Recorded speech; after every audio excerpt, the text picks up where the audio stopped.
අද මම මේ වීඩියෝ ගෙනලා තියෙන්නේ මේ වෙද්දි අපොස උසස් පෙළ විභාගයට මුහුණ දීලා ප්‍රතිඵලය අපේක්ෂාවෙන් ඉන්න පිරිස ඒගොල්ලෝ අවධානයෙන් ඉන්න කාරණාවක් ප්‍රතිඵලය කවදා නිකුත් වේද මේ වෙද්දි ඔයගොල්ලෝ දකින්න ඇති සෝෂල් මීඩියා වල ෂෙයා වෙනවා සහ විවිධ පෝස්ට් එහෙම ෂෙයා වෙනවා අද දවසේ ප්‍රතිඵලය නිකුත් වෙනවා කියලා. ඒතකොට මේ සම්බන්ධව කතා කරන්න තමයි මේක ඇත්තක්ද අද දවසේ ප්‍රතිඵලය නිකුත් වෙන්න පුළුවන්ද කියන එක සම්බන්ධව කතා කරන්න තමයි මේ වීඩියෝ එක ගෙනලා තියෙන්නේ.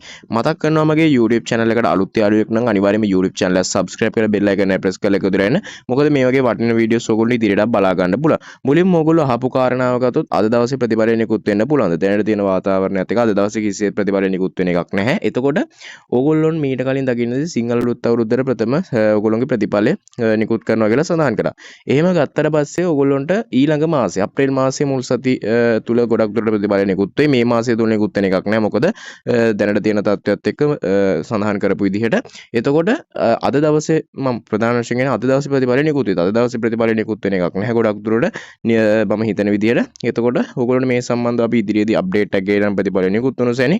එහෙනම් වීඩියෝ එක හොඳ නැහැ වීඩියෝ ලයික් එකක් දාන්නත් කියලා මතක කරගන්න අලුත් වීඩියෝ එකෙන් හම්බෙමු.